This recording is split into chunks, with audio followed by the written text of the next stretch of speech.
여러분, 우리는 누구나 노후의 행복한 삶을 꿈꿉니다. 건강, 친구, 돈처럼 사람마다 중요하게 여기는 건 조금씩 다를 수 있지만 많은 분들이 공감하는 부분이 하나 있습니다. 바로 행복한 노후를 위해 반드시 줄여야 하는 것이 있다는 사실입니다. 비롯해 많은 시니어 분들이 직접 경험하며 깨달은 내용을 바탕으로 노후를 더 편안하고 만족스럽게 만드는 5가지 줄여야 할 것들, 5위부터 1위까지 차근차근 소개해 드리겠습니다. 이건 단순한 조언이 아닙니다. 실제로 수많은 분들의 삶 속에서 체감되고 실천되며 효과를 본 이야기입니다. 여러분도 지금부터 말씀드릴 항목들을 들으시면서 나는 잘 실천하고 있는지 한번 돌아보는 시간이 되셨으면 합니다. 영상 끝까지 함께 해주세요. 구독과 좋아요는 무료입니다. 여러분의 따뜻한 클릭 하나가 다음 영상 제작에 큰 힘이 됩니다. 5위, 불필요한 관계를 줄이자. 철학자 쇼펜하우어는 친구란 정신적으로 잘 맞는 사람 한 명만 있어도 충분하다고 말했습니다. 예전에는 이 말이 잘 와닿지 않았습니다. 저 역시 장례식장, 돌잔치 같은 자리에 나가며 사람 많은 걸 부러워하곤 했습니다. 특히 조화나 화환이 잔뜩 놓인 경조사장을 보면 그게 그 사람의 인맥과 평가처럼 느껴지기도 했습니다. 그래서 저도 모임에 적극적으로 나가고 동창회나 지역 모임에서도 앞장서며 인간관계를 넓히려 했습니다. 그런데 돌아보면 어떨까요? 주말이면 바쁜 시간을 쪼개며 경조사장을 오갔고 직접 참석하지 않으면 신뢰처럼 여겨졌습니다.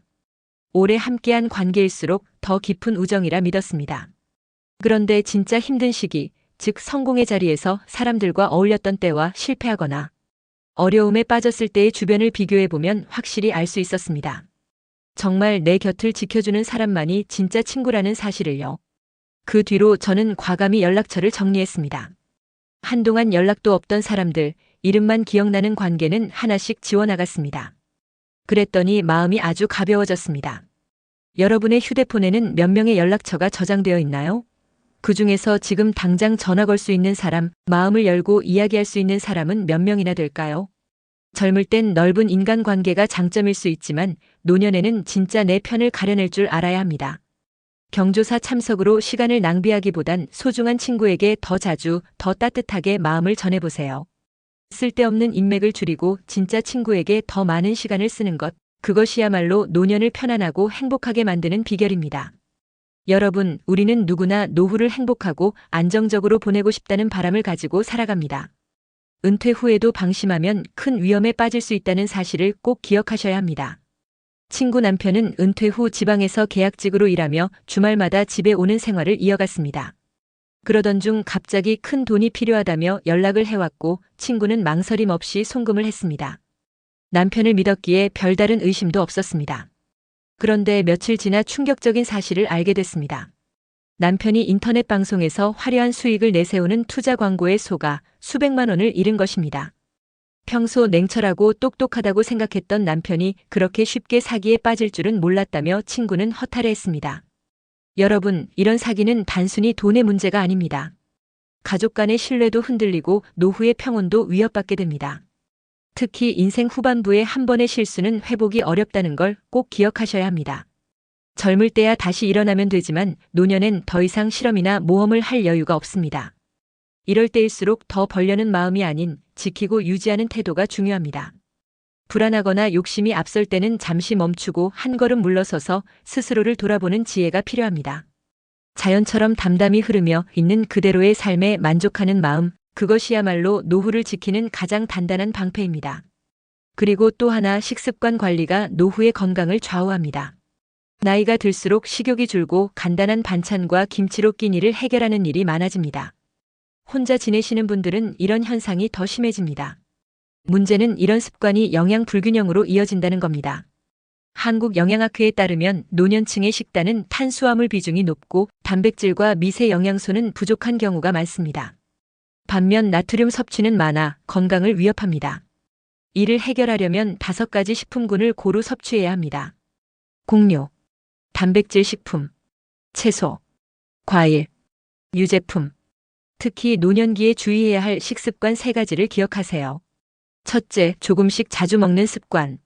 장수하신 어르신들의 공통점 중 하나는 소식입니다. 한꺼번에 많이 먹는 것보다 하루, 여러 번 나눠 소량으로 먹는 것이 소화의 부담을 줄이고 건강에 더 좋습니다. 특히 저녁 식사는 가볍게 해야 합니다.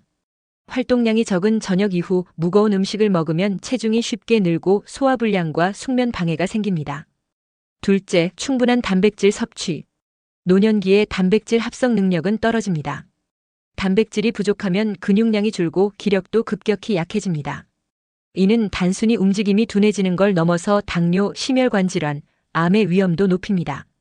그래서 평소에 두부, 생선, 달걀, 콩류 등을 통해 꾸준히 단백질을 보충해야 합니다. 여러분, 나이가 들수록 건강을 챙기려는 마음은 누구에게나 커집니다. 74세 이명순 어르신도 최근에 이런 말씀을 하셨습니다. 몸이 여기저기 안 좋다 보니 약도 늘어나고 주변에서 좋다는 건강식품도 계속 사게 되더라고요. 그런데 조심하셔야 합니다. 정확한 진단 없이 인터넷이나 주변 말만 듣고 영양제나 건강기능식품을 무턱대고 섭취하는 경우 오히려 건강에 해가 될 수 있습니다. 전문가들도 강조합니다. 약이나 보충제에 지나치게 의존하기보다 자연 그대로의 음식에서 영양을 섭취하는 것이 더 바람직하다는 겁니다. 노년기의 건강은 결국 균형 잡힌 식사에서 시작됩니다. 탄수화물은 줄이고, 단백질과 다양한 식품군을 골고루 섭취하고, 약이나 보충제는 꼭 필요할 때만 전문가 상담 후에. 이렇게 세 가지 원칙만 잘 지켜도 우리는 훨씬 활기차고 건강한 노년을 보낼 수 있습니다. 또 한 가지 중요한 것이 있습니다. 말을 줄이는 지혜입니다. 나이 들면 자꾸 옛날 이야기가 길어지고 괜히 훈수 두고 싶어지는 게 사람 마음이야. 맞습니다. 세월이 흐르고 연륜이 쌓이면 누구나 하고 싶은 말이 늘어납니다. 하지만 진짜 지혜는 때로 모르는 척 조용히 넘어가는 용기에서 비롯됩니다. 요즘 세대는 어른들의 조언을 참견이나 간섭으로 여기는 경우도 많습니다. 괜한 말 한마디가 오히려 갈등을 부를 수 있습니다. 이제는 말을 아끼는 것이 오히려 배려이고 침묵이 존중이 될 수 있습니다. 특히 노년기에 꼭 줄여야 할 4가지 말 습관을 기억하세요. 첫째, 잔소리를 줄이세요.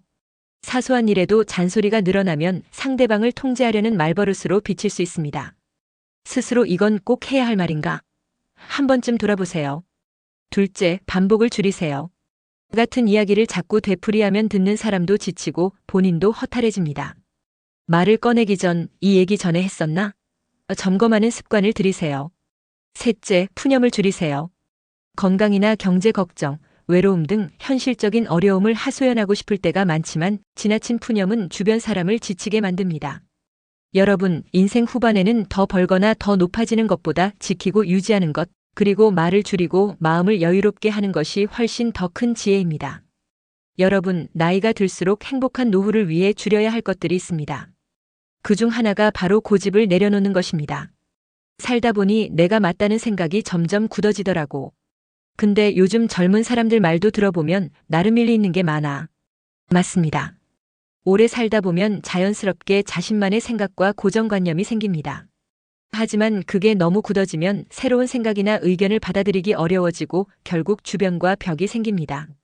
특히 내가 나이가 많으니까 더 잘 안다는 태도는 대화의 문을 닫아버립니다. 진짜 어른의 모습은 겸손한 마음으로 다양한 생각을 존중하는 자세입니다. 나이가 든다는 건 단순히 시간이 흐르는 게 아닙니다. 더 깊이 있는 사람이 되어야 한다는 뜻입니다. 그리고 그 시작은 말을 줄이고 열린 마음을 갖는 데서부터 시작됩니다. 그리고 또 하나 반드시 줄여야 할 것이 있습니다. 그게 바로 앉아있는 시간입니다. 집에만 있다 보니 하루 종일 소파에 앉아만 있었더니 허리도 아프고 몸도 뻐근하더라고요. 여러분, 세계보건기구 WHO에 따르면 우리나라 사람들의 절반 이상이 권장 수준의 신체 활동을 하지 못하고 있습니다. 특히 어르신들은 더 심각합니다. 그런데 문제는 단순히 운동 부족을 넘어서 오래 앉아있는 것만으로도 건강에 큰 위협이 된다는 겁니다. 장시간 앉아있으면 복부 근육이 약해지고 내장 지방이 쌓이며 혈류가 원활하지 않아 순환계 질환 위험이 높아집니다. 몸은 쓰지 않으면 점점 약해지고 기능을 잃습니다. 물론 나이 들며 신체 기능이 저하되는 건 자연스러운 일이지만 그 속도를 늦출 방법은 분명히 존재합니다. 그게 바로 매일 조금씩이라도 몸을 움직이는 습관입니다. 놀라운 건 90세, 100세까지 건강하게 사는 어르신들의 공통점이 활동적인 생활이라는 사실입니다. 특별한 운동을 하지 않아도 산책, 가벼운 집안일, 텃밭 가꾸기 같은 소소한 움직임이 건강을 지켜주는 겁니다. 실제로 연구에 따르면 하루에 앉아있는 시간을 조금만 줄여도 혈압이 떨어지고 체중 감량 효과도 있으며 전반적인 건강 지표가 개선됩니다. 특히 만성 통증이나 운동이 어려운 어르신들에겐 격한 운동 대신 덜 앉는 것 자체가 현실적인 대안이 될 수 있습니다. 미국 로젠버그 박사 연구에서도 밝혀졌습니다. 노인들이 깨어있는 시간의 6,580%를 앉아서 보내는데 이 시간을 줄이기만 해도 혈류 개선, 체력 증진, 질병 예방 효과를 얻을 수 있다는 겁니다. 중요한 건 억지로 운동을 하려 하기보다 일상 속에서 자연스럽게 덜 앉고 조금씩 더 움직이는 습관을 만드는 겁니다. 여러분, 요즘 몸이 자꾸 무거워지고 쉽게 피곤해진다고 느끼신 적 있으신가요? 예전엔 마당에 나가서 화초도 돌보고 동네 한 바퀴도 거뜬했는데 요즘은 그냥 소파에 앉아만 있게 돼. 그런데 여러분, 그렇게 가만히 있는 시간이 쌓이면 건강도 더 빨리 약해질 수 있습니다. 반려동물과 산책을 하거나 마당에서 화초를 돌보는 일도 훌륭한 신체 활동입니다. 중요한 건 거창한 운동이 아니라 작은 움직임을 일상 속에서 꾸준히 실천하는 것입니다. 미국의 한 건강 전문 매체에서는 이를 운동 간식이라고 부릅니다. 쉽게 말해 하루 3끼 간식을 챙기듯이 틈틈이 몸을 조금씩 움직이는 습관을 말합니다. 예를 들어 TV를 보며 가볍게 스트레칭하기, 전화를 받을 때 서서 걷기, 집안일을 하며 가벼운 몸풀기. 이런 작은 행동들이 쌓이면 큰 변화가 만들어집니다. 강철도 안 쓰면 녹슬듯이 사람 몸도 안 움직이면 금방 약해지더라고. 그 말씀이 맞습니다. 나이가 들수록 중요한 건 무리한 운동이 아닙니다. 오히려 오래 앉아있는 시간을 줄이고 몸을 조금씩 자주 움직이는 지혜가 더 필요합니다. 그 작은 변화가 바로 건강한 노년을 위한 첫걸음이 됩니다. 여러분, 나이는 저절로 들어가지만 노년의 품격은 스스로 만들어가는 것입니다. 인생을 돌이켜보면 우리 각자의 삶이 하나의 악보처럼 마음가짐과 태도에 따라 전혀 다른 선율로 완성됩니다. 그래서 저는 여러분께 이렇게 제안드립니다. 지금 이 순간부터라도 몸은 건강하게, 마음은 긍정적으로, 행동은 낙천적으로 살아보는 건 어떨까요? 행복한 노후를 위한 시작은 결코 거창한 변화가 아닙니다. 바로 내 안의 작은 결심에서 시작됩니다. 여러분도 이미 그런 결심을 품고 계신 분들이라 믿습니다. 우리가 걸어온 삶의 이야기들이 오선지 위에 음표처럼 하나둘 쌓여 결국 세상에 단 하나뿐인 아름다운 교향곡으로 완성될 것입니다. 오늘 전해드린 이야기가 여러분의 노후에 작은 영감이 되었길 바랍니다. 구독과 좋아요는 무료이지만 저에게는 정말 큰 힘이 됩니다. 다음에도 삶의 지혜가 담긴 더 좋은 이야기로 찾아뵙겠습니다. 끝까지 함께 해주셔서 진심으로 감사합니다.